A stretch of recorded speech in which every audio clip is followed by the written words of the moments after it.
Broken things can become a blessing if you let God do the mending. Welcome to Broken to be Blessed Network, where dynamic women will share their experiences that will inspire, and experiences that have turned out to be a blessing. Now here's your host, Samantha McNeil. So we are grateful, and as the mothers have shared with us all these, uh, their story, their experience, we're gonna now have Keitha sharing with us her experience and some of the myths that we have heard and some of the things that she has seen and dealt with over the years. All right, so mothers, you did an excellent job, and a lot of things that I'm going to say, you have said them already. When it comes on to autism, because there are basically 14 categories of disabilities or exceptionalities, and autism is one of them. And the rate of autism now is 1 in 54, and before it was 1 in 68. So they're realizing the number of children being born with autism is on the increase, and it's one of the most talked about disability because it is not new, but they're trying to understand it. They also state that 1 in 64 boys are identified, 1 in 34 boys, while 1 in 44 girls. And it's just, it proved that there are two ladies on the panel and they both have boys and they have autism. So they have more boys being born with autism, because they say that boys are 4 times more likely to be diagnosed with autism.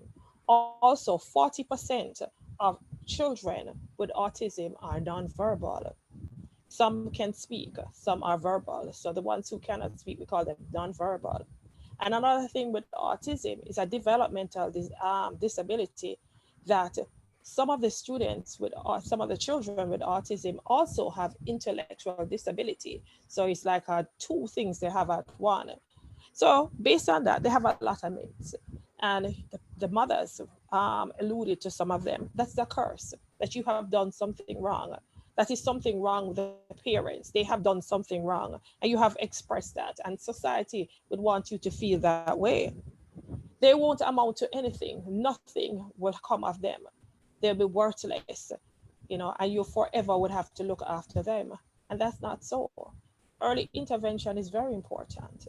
And one of the things that I want to leave with you also is that you need to have estate planning, that parents have to make some provision for them, because depending on the severity of it, of the child with a disability, it was a lifelong and is lifelong. And you have to make provision for them, at least something happen. I met a young man, he was 10 and his mother died and he had autism and no provision was made for him. And he regressed because he had to go and live with some family member who they couldn't deal with him and they thought he was demon possessed. That is the reason why he had autism. Another bit that they have that they'll never grow out of it. And in a sense, they'll always have autism, but in terms of the severity and how you can deal with it, there'll always be mild, moderate, severe, but how you deal with it and the provision. I applaud the mother who, Arethea, who said that she realized that the school that her child was at was not the best place.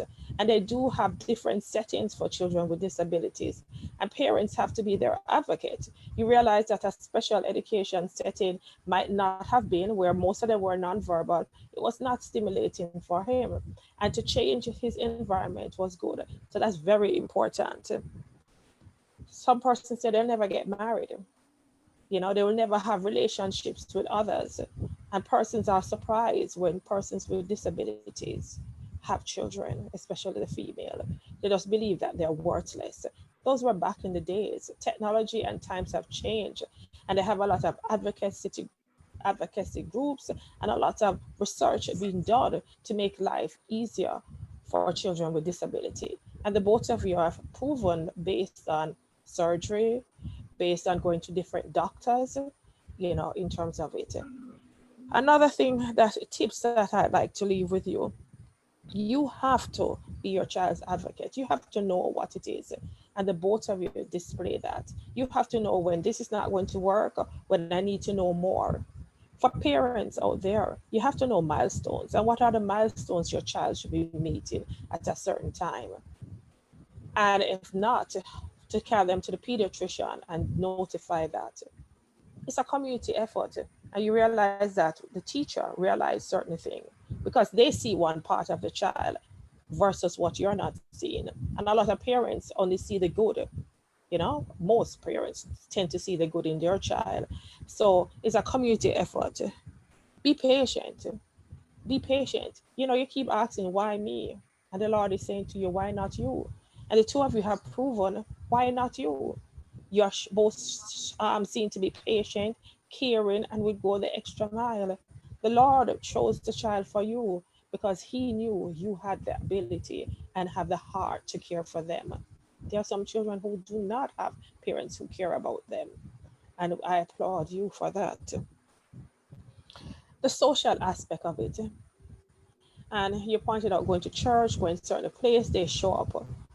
Persons in the world now have to realize that there's a large percent of children with disabilities. Some of them are visual, some of them are unseen, and we have to understand we're different. We have to understand differences in individual, and society have to come to understand, and that's where you play a part, that persons are different. Children react to things differently. And instead of turning around and scorning and criticizing and having judgment, we need to understand the differences. There are more children born now with autism, as I said before. And there are some disabilities where there are less children being born with certain disabilities, with that disability. Persons have to understand we're unique. Persons are unique, and we have to treat them for that. Funny enough, this morning I went on YouTube, Yahoo to check my mail, and there's this little boy. He was born with some um, birthmarks on his face, and he's been bullied at school because of the birthmark on his face. And when I looked at him, I just saw a cute little boy, and that's how we are. Social media has helped in spreading some awareness, and it has also helped in bullying. You have to stand up for your child and let them understand and educate them. Take the opportunity to educate your church or your surrounding about your child and what your child is going through. There are other children going through that, and some parents choose to hide them. You don't hide your child. They are a precious gift from God. I don't have any. I will be grateful to have one. Plan, seek support. Seek support. There are a lot of support out there in terms of support system, website, advocacy group. Find a bond with other persons who have the same. When you go to a clinic, when you go to the pediatrician, other parents. Autism, as I stated before, is one of the one that is being researched a lot. You can find groups online that you can become a part of. And any other disability, you can find groups. There are groups that help in terms of it. As we're talking about disability, we're now in October, and this month is celebrated as Learning Disability Awareness and ADHD hyperactive attention, hyperactive. Oh gosh, I can't remember ADHD because we use the acronym so much. But it's that month, and those associations that deal with children with learning disability and ADHD have a lot of things, and they have a lot of things about sensitization and to get persons involved. The same with autism, they have that their month and the sensitizing persons to the different disabilities that are there. Know your child, know their strengths and their weaknesses. Talk with them. Talk with them to find out what is going on. For the children who are nonverbal, learn sign language. Learn sign language and teach them sign language so they can communicate with you. We all should be learning sign language. In this COVID time, it would have helped us a lot in terms of, in terms of talking to one another with sign in terms of it. So teach your child sign language. I did mention estate planning. Another thing that I want to talk to you and is your relationship with your spouse at this time, having a child with a disability or a special need, the both of you need to bond, because this can become a problem. And also with sibling, sometimes they have sibling rivalry where the other sibling believe that you spend too much time with a child with the special needs, or some of them might be ashamed of their sibling because of the things that they do or say or their appearance. But you have to educate them and for them to be an advocate for their siblings as well. You're there to make a difference. And it's all about perspective. You know the adage saying that it's how you look at the glass, half empty or half full. It's how you look at it and how you decide. So yes, we'll feel depressed and you will go through depression. You'll feel down, but it's how what you take from it. In everything, find the good. You're precious, as you said, your precious son, that you don't want no harm for them. It's how we look at it. They'll always have naysayers and a lot of persons saying things because we have the myth where they say it's your fault, you did something wrong, it's some curse, it's something in your family that caused this, and you're cognizant of this, but you must now have yourself rooted in Jesus. He is your anchor. He is the one who will carry you through. This is a test that you will overcome. And you have to do it for yourself, and you have to do it for your child, and you have to do it for your children, and you have to do it for others behind to come so they can have a better life. When I was young, at around 7, I met a cousin who had a disability. You know where they kept him? Under the cellar of the house. He was unseen. Well, that was a long time ago, right? I don't think it would be that now because I'm not that young as you might think. So they kept him under the cellar. But now, liberation, persons are aware. Let people know they are here. They are here. And they are human beings. Their rights are there for them as well. Parents, stand up for them. You have been doing it, continue. I've seen children with disabilities who have gone on to be lawyers, doctors. Some of them have moved past a lot of things. I have met students who have taught who have disability. And you'd find that a lot of persons who go into special education is either they have a family member with a disability, they have a child with a disability, or they might have something. And it might be the child is gifted, maybe the child has a learning disability or something like that. It's the no, don't limit yourself, don't limit your child, don't let society put them in a box. They've been trying to do that for a number of time, and even children without disabilities they're putting into a box. So I have to stand resolute and say, this is my child, and my child is here for a reason. That's my... Wow, thank you so much. Thank you so much. You see, she's the best. Special educator. Yes, Dr. Osborne, thank you so much. That is just awesome. My God. You know, you're a preacher, though. Don't let me get prophetic on here, you know. This is not the time. All of you. I know Corrine is a preacher a long time. It's just on the shelf a little bit, but we're going to call it out. Yes. But all of you are preachers. I'm just sitting here in awe. And I don't want to get prophetic. My God. Oh, my God. And as I said that, now is the time that the two mothers, they are going to leave an encouraging word with other mothers out there who are going through and might have thrown the towel already. And some are just waiting for some hope. Keitha has shared with them some hope, shared with us some hope already. That is your child.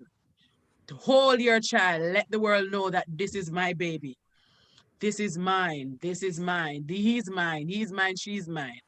And I'm not going to hide him. And it's true. You have known persons who have had disabilities who they don't take them anywhere. They don't send them to school. They just hide them back home because, oh, you don't want the world to see, but things and times have changed. And we right now are being advocate. We are letting our voice be heard. We are letting persons out there know that this is it. And we are standing together. And even as Keitha mentioned that this month is awareness for disability, or standing. For learning disability and for learning ADHD. disability. and let persons know that yes, we believe and we stand that yes, they they are humans and we believe that. So okay, Arethea, go ahead and leave your final encouragement with someone who might need an encouragement at this time. Okay. All right. We are basically in a situation, if we had a choice, we definitely would not choose this for our children. However, this is the reality of it. So we have to be strong for them. We have to be protective. We have to basically surround them with love. Show them love, give them love. They themselves are loving children. They express themselves by hugging and kissing their loving children. So just show them love, give them love. Develop a network, a group of persons who you can depend on, trustworthy persons. Family support is good. So if you don't have family nearby, Corrine, you have me. So you can call on me at any time. So develop family support. Try to find persons, caregiver for them, persons who you know you can trust, because some persons would pretend that they love them, and as soon as they turn your back, they'll beat upon them or hurt them and don't pay them any mind. So just know that who you're leaving them with, that they are persons who you trust and you can depend on. What I'll say to parents or an individual who has a child or a relative with autism or any form of disability is educate yourself. Read. I read a lot. I go online and I read. I have books. I talk to persons, and I don't know.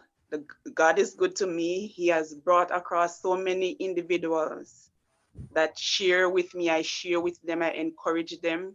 Um, my line of work, I have persons that come to me, and as soon as, I don't know why persons in my office believe that anybody with disability or any case with disability, I should get it.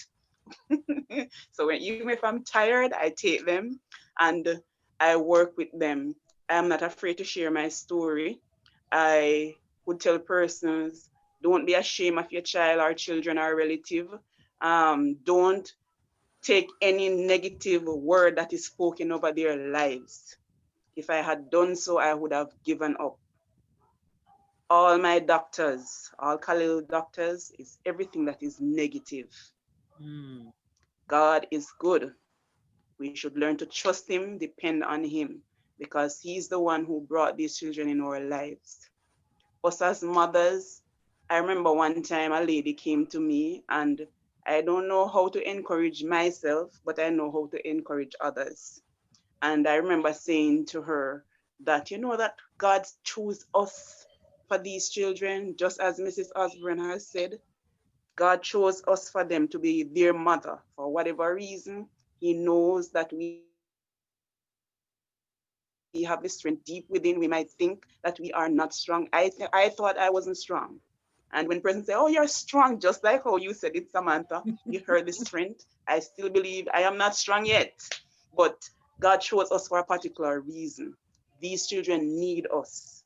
So we have to be the strength also for others.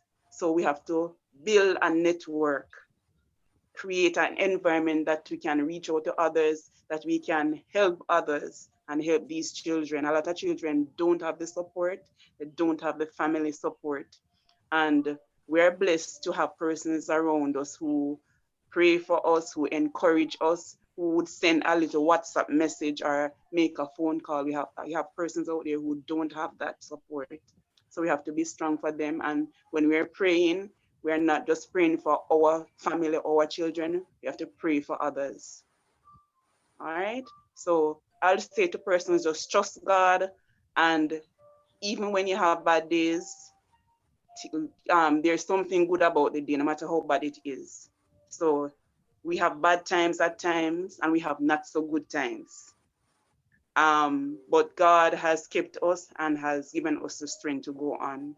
I would like to basically be a person or be at a place where I can help others in such a way that, I don't know, what I have in my mind is more than my heart can basically speak out. but I would like to be at a place where I can help persons, help them not just by words or by encouragement, but to help them in so many ways. We need a community for persons with disability. I believe that our country is trying. We are not there as yet. The support that we have in Jamaica regarding even medical for these children, it is nowhere close to where it should be. Everything is expensive. Everything is, you have to go private, because if you wait on the government facility 2 years time, I'd call one time for early intervention. I work with Ministry of Labor and Social Security, and they have an organization within my ministry. And I was told that the waiting list was at like 1.5 years. Wow. So it is very tough. And during that time, if you don't have any support, the only thing to do is to give up. So you need person around you. So we have to help others in whatever way or form. So basically, that is it. That is what I want to say to others. Just to continue to hold on, because help is on the way, even if it's not there as yet. But God is rising up persons, Corrine and myself, to be advocate for these children. Others are out there, maybe just need a little nudge or a little push. Yes, So I believe so. we just have to be strong for each other. Thank you so much, Arethea. Powerful, powerful. I tell you, you guys are preachers. I can't wait to get that platform and start rolling you out. Awesome, awesome. All right, Corrine, your time to leave with us that your encouragement. I just want to start off with an experience that I had. I remember my son was around 7 when I brought him into a particular shoe store. I won't mention the name. And my son at that time had a little spitting habit. And I recall, I always tried my best to hold his hand, but for some reason he got away from me and ran. I had to be running him down. And then he did one of those spitting things. And there was a little girl in front of him. However, the spit didn't catch her. However, when I tried to go and apologize to the parent, who happened to be a gentleman at that time, he was like, "We don't have people like them, they don't have to keep them on a yard, no have to carry them out in a public." And that just reflects to what Miss Osborne was mentioning, because when we have these children, because of the stigma that surrounds them, then we tend to want to keep them at home because we just can't bother with the stigma. And I bawl my eyes out, I must say, I bawl. And when that happened, I remember 3 ladies took me outside and they comfort me. And they say, "Don't pay him any mind. Make him go on. Him not understand." And that is to say that there are people out there who are with you and they understand what you're going through.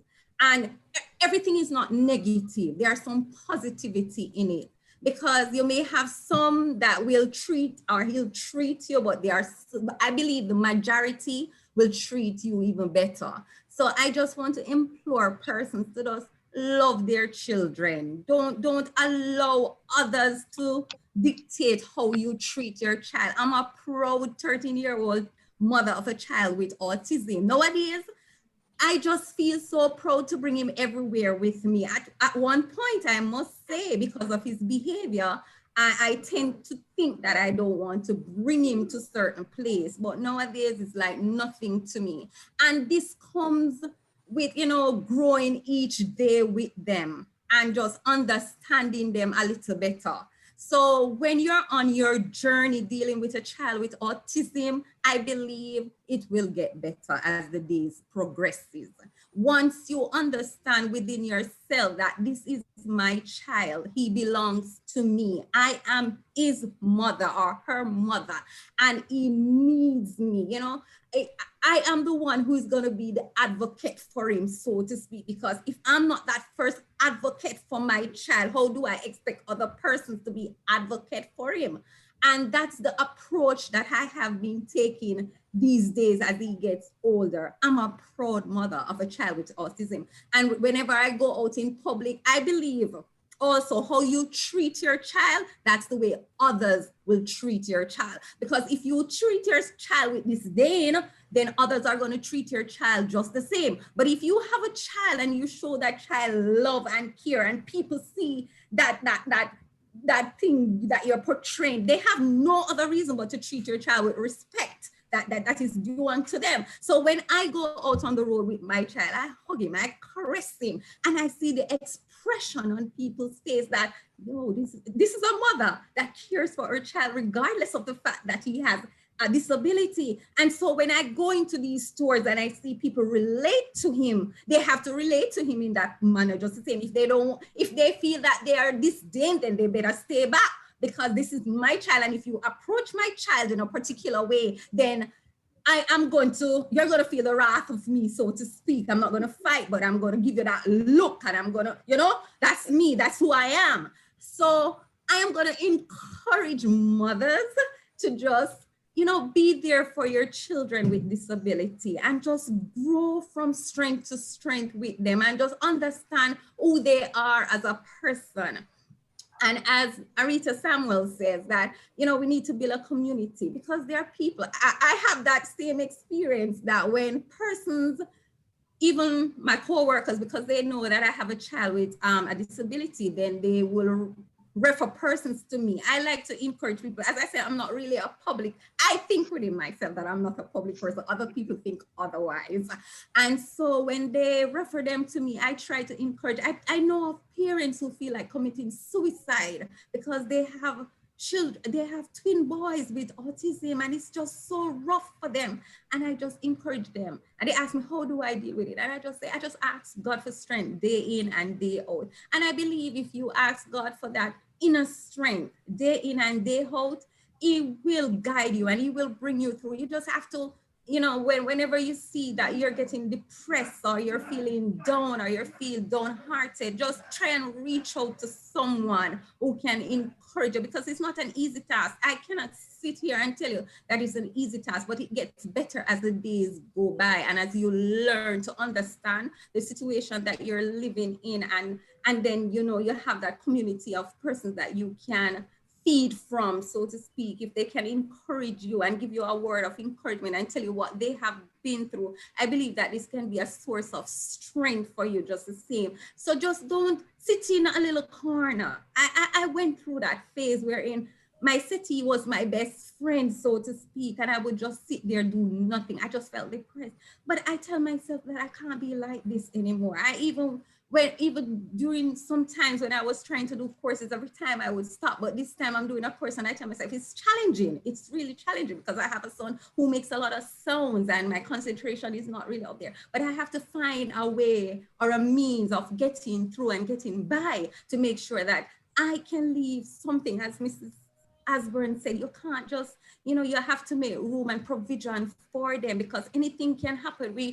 Dr. Samvon always say, we're not going to be here forever, and we don't know what is going to happen to us as parents. So we have to leave a legacy for them. When we should depart this world, we want to know that our children are well cared for, they're protected, and we don't want to ensure that only when we're here and alive and we can see them for ourselves going through and being better, but we have to leave that legacy for them to be better able to cope in society, because if we don't do that for them, society in a sense will destroy them. So we have to make that provision for them to ensure that they are well taken care of. So as parents with children with disability, just try to be there for your children. Don't bash them, just understand them, get into their world, understand that it's not them that is doing this to themselves. They just need a little guidance along the way. And so as parents, we just have to set that trend for them, to protect them, to learn about their ailment and to see how best we can help them and get the support that is needed to be a stronger person for your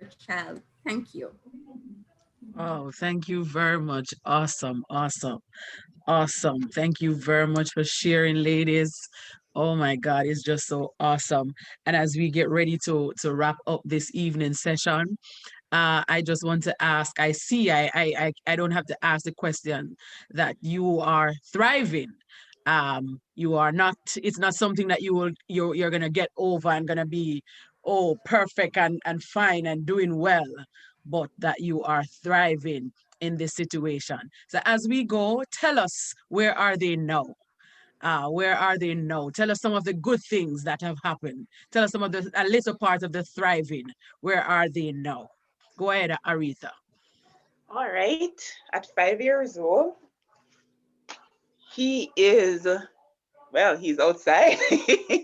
He's singing along. I can hear him singing along with his nursery rhyme. I had to close. I'm basically in his room. I had to close the door, so he's there singing along. So he sings. When he sings, you can hear the words, but he doesn't say it to you. If you give him something and say thank you, he doesn't. However, if he's giving you something, he's telling you to say thank you. So he knows it. He's socializing more with the persons, the children at school. Wherever he goes, the persons love him. He doesn't look like he has autism. So if and when he screams or make odd sounds and person asks what's the situation, and I tell them, they don't believe me. They say that can't be because they can't see it. He is more on the loving side, even though sometimes he would come and scratch me. So if he needs attention, because he is not verbal to a point where he can say, Mommy, I need so and so. So he would grab me, and if I'm not paying attention, then you know that the nails will be down in my hand. But apart from that kind of behavior, he's good. He is a child that I believe with help, he will be able to function. He'll be able to even attend high school or primary school. He just need the help. So that is where we are now. The school that he is at, I don't hide anything from anybody. I'm upfront. I'll tell them this is the situation. And when I'm trying to get him in any school at all, I'll let you know. And if you say you can't cope with him or you can't deal with him, then I know what to do. But the school that he's at, I am with Corrine, that wherever I am going, whatever I'm doing regarding him or anything else, I ask God direction, and I pray for persons to be the right individuals. Even going to the clinic to get vaccine the other day because he had missed one. I went, and the nurse that was there, the way that I heard her speaking, I said, Lord, please, I'm asking you, just send the right nurse. Yes. And it was the same situation with that the lady said, the nurse said to me, you know that whenever persons come with any form of disability, they would direct them to me, but it was a nice nurse. I didn't go to that original one giving the vaccine. So I've always pray and ask God to just allow the right person to come across his path. So we are working together. I'm working with the schools, his teacher, and the caregivers. So basically that's where we are. How is he with his big brother? They fight. But apart from fighting, he would provoke him because he's telling me that, Mommy, he is lazy. I believe that he can speak, but because he just wants you to do things for him. He feeds himself, and sometimes his hand's not working, so he'll take his plate to me, and I have to feed him. At another time, he does it. He's saying that he's lazy. So he's provoking him, I think, trying to bring out the speech part of it. But most times they're at it together. He has helped me during the pandemic. They're home, and he has helped me so much. And Dante is 13. School is going to be in session, as in online school, next come tomorrow. So I am trying to work out something with somebody to stay with Khalil. But he is good. Where he was to where he is now has been a tremendous, tremendous turnaround. And I have to give all the credit to God. Amen. Amen. And we're believing him for greater things. Yes. Yes, yes. Okay, Corrine, share with us where your son is at this moment. Jamar, he's fairly doing much better than before. I actually been at home during the COVID time is just teaching him objects and to being able to identify stuff. It has been a challenge, but somehow he is getting a better grip on it. because as I mentioned before, my son is on the severe spectrum. He is nonverbal. His understanding and his coordination is not that verse. However, he is coming from a very far way to where he is now. I can actually, if I'm in the bathroom, I can send him for my towel. If I say put on your slippers, he can do that. He can put on his own clothing. He can actually bathe himself, brush his teeth. He's doing so much better than before. And I am just happy for that milestone that we have reached. And I believe that he will get better as the days progresses. Starting tomorrow also, it's virtual with his school, and I'm just thinking that it will get better, even though it will be challenging, but I believe it will get better. Awesome, awesome. Thank you very much. Thank you very much. Any final word, Keitha, as we wrap up? Sure. As the both parents say, it takes a village to raise a child, normal or a child with disability, and each one learn from one, and that's what we're doing here. We're learning from one another how to deal with our child or children with disability, because some families have more than one child with a disability. And as you mentioned, they have some parents who have a pair of twins and the both child have a disability. Your child is not lazy. I can see what your son is doing, and you see he's thinking, because he's saying that, and that's what they will do. You find out a lot of children with autism, they can sing, but they cannot speak, and you just can't understand how that is, but that is how it is. And your son is thinking and trying to get him, and that's what some of them do. They try to encourage their siblings, and it's good to have as Samantha asked, what's the relationship with their siblings, because that's very important. A lot of them are their defender. They're a defender and they're advocate, but when they're together, they might be trying to motivate them and to get them to do things. So family is very important for parents. As you said, the caregivers, you have to be careful, and especially if your child is nonverbal.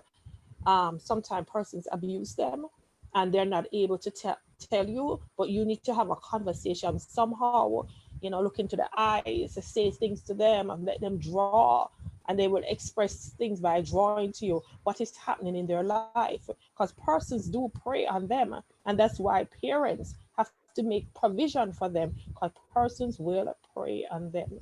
We're in a sick society where persons lash out on the weak ones. And I'm telling you, not only for children with disability, just anyone. And it's stated that at least 40% of children with disability who are placed in inclusive setting are not even are in a special education setting. They are bullied because persons want to find someone weak. I don't know why it gives them strength to bully someone else. So listen here now. The difference between those who fail and those who succeed is largely perseverance. And as parents, you have to persevere to be the advocate for your child. And in so being an advocate for your child, you become advocates for others. So now in COVID, a lot of people doing vlogs and YouTube channel, and maybe you can do something that talks about the life of your child, a journey to help others. Because there are a lot of parents who don't read like you do, who don't go out and find stuff. And your story is a motivation for them. And it is a motivation for me, because the parental support is one of the key things with dealing with a child with disability. God gave you your child for a purpose. And I can hear from the both of you, you're both passionate. It's your child, it's your son, you're proud. It's a journey. It's a journey. It's a journey. At one point we move, we progress in terms of how we are seeing things. So parents out there, if you have a child with disability, find someone who you can talk to. Find someone who understands your child. You also, as Arethea said, research and find out about it. There are a lot of articles, a lot of documentary, a lot of things that talks about children with disability. There are a lot of practices that they use in terms of what you can do to help them, be nonverbal, especially if they're not verbal, to communicate with them and for them to communicate back with you and to tell you stuff. They're not there in olden days where we just put them away. They are children of worth and they're worthy to be here.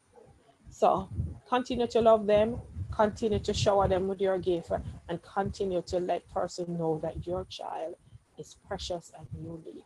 Who wants to be ordinary? Not me.